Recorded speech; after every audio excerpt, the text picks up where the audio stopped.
ഇടുക്കി മൂന്നാർ പഞ്ചായത്ത് സെക്രട്ടറിക്കും അസിസ്റ്റന്റ് സെക്രട്ടറിക്കും സസ്പെൻഷൻ. പദ്ധതി നിർവഹണത്തിൽ ഗുരുതര ക്രമക്കേട് കണ്ടെത്തിയതിനെ തുടർന്നാണ് നടപടിയുണ്ടായത്.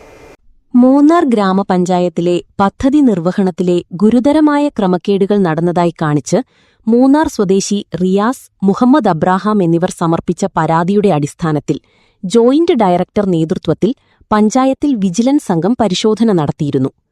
കഴിഞ്ഞ മാസം 16-ാം തീയതി മുതൽ 18-ാം തീയതി വരെയാണ് മൂന്നാർ ഗ്രാമപഞ്ചായത്തിൽ പരിശോധന നടത്തിയത്. ഗ്രാമപഞ്ചായത്തിലെ വാർഷിക പദ്ധതി നിർവഹണവുമായി ബന്ധപ്പെട്ട് ഗുരുതര ക്രമക്കേടുകളാണ് സംഘം കണ്ടെത്തിയത്.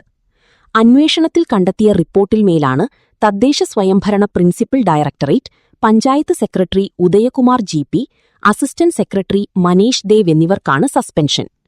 ശ്മശാനം അറ്റകുറ്റപ്പണികൾ നടത്തിയതിലും 2025-2026 വാർഷിക പദ്ധതിയിലുള്ള ലാപ്ടോപ്പ് വിതരണത്തിലും വ്യാജരേഖകളും ഒപ്പുകളും ഉപയോഗിച്ച് വിവിധ പദ്ധതികളിൽ പട്ടികജാതി ഫണ്ട് ഉപയോഗിച്ച് ക്രമക്കേടുകളും വിജിലൻസ് വിഭാഗം കണ്ടെത്തിയിട്ടുണ്ട്.